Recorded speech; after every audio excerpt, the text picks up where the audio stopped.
Unless you broke your camera, dropped it in a river, or you changed the way you use your camera, much like I did in 2020 by starting this channel, the camera you've got is probably good enough for photography. And despite what the manufacturers will have you believe, just because the camera's a few years old, it doesn't actually get any worse. A pro camera from 2012 will still produce pro quality images, provided you know how to use it. Because when it comes down to it, if you're just not that good at photography yet, a $5 camera isn't going to fix that. Now, I'm of the opinion that we've pretty much plateaued at this point in terms of technology, and until the next big thing comes around, be that AI or quantum computing or time travel or something, all of the numbers that you're seeing put out into these new cameras is all just incremental stuff to make you think it's a better product, when in actual fact, it probably produces the same results of exactly what you've got now. And unless you're printing wall-sized murals, you likely don't need anywhere near the resolution that's in current high-end cameras. And when you take into account viewing distance as well, I mean, you probably need even less than you think. So, confession time. Recently, I did a community post, an experiment actually. And I showed you 4 images shot with 4 different cameras, and I just asked you if you could tell me which camera shot which image. Certain cameras produce a certain look, and that pushes the buyer into a specific system because they desire that look. Well, I lied. I lied. They were all shot with this, every single one of them. In fact, 3 out of the 4 images were shot with this exact combo, the 50mm and this Rebel XTI or Canon 400D, 10 megapixels from the dawn of time. Sorry, I'm the worst, I know. Now, the reason I did this was not to be disturbed by a helicopter. It's getting louder. Come on, sod off.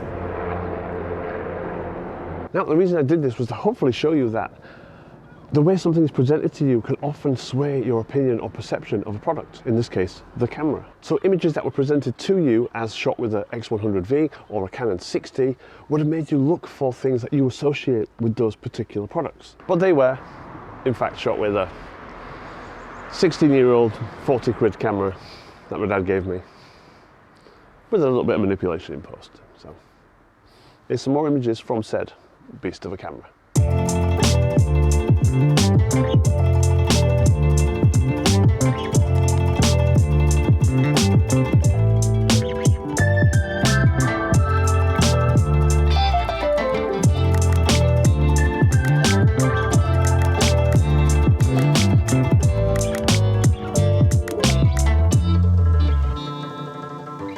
Now, one thing that I was quite impressed with, thank you all for participating in this and for commenting. And there was one comment in particular, this one, which I really liked because it was the only one that was kind of right. But it was great to see that no one said, oh, I can tell that this is this camera because of the shallow depth of field or because of Canon color science, which is a myth, by the way. Canon color science has changed drastically over the years, but that's another video. And the point of this is simple. The likelihood is that if you own a camera, it's at least on par with the 400D because that thing is very, very basic. And if I can get good images with that camera, so can you.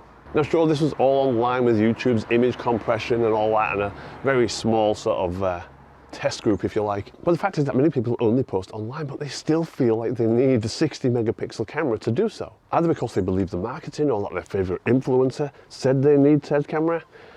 Utter shite. I've sold images shot on everything from a Nikon D70 through to a Sony A7 and the Huawei smartphone. Having a nice camera doesn't make you professional.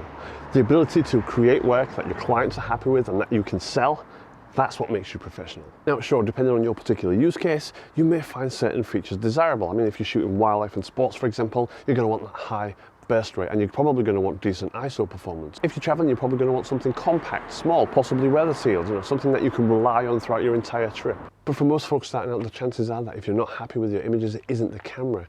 You should look at improving your skills in any particular area in order to improve your photography. And if you do invest in any piece of gear, make it a lens.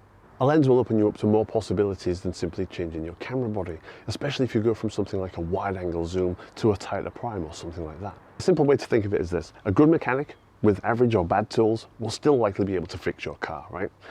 A crap mechanic with the best tools available is still likely to f*** it up. See you in the next one.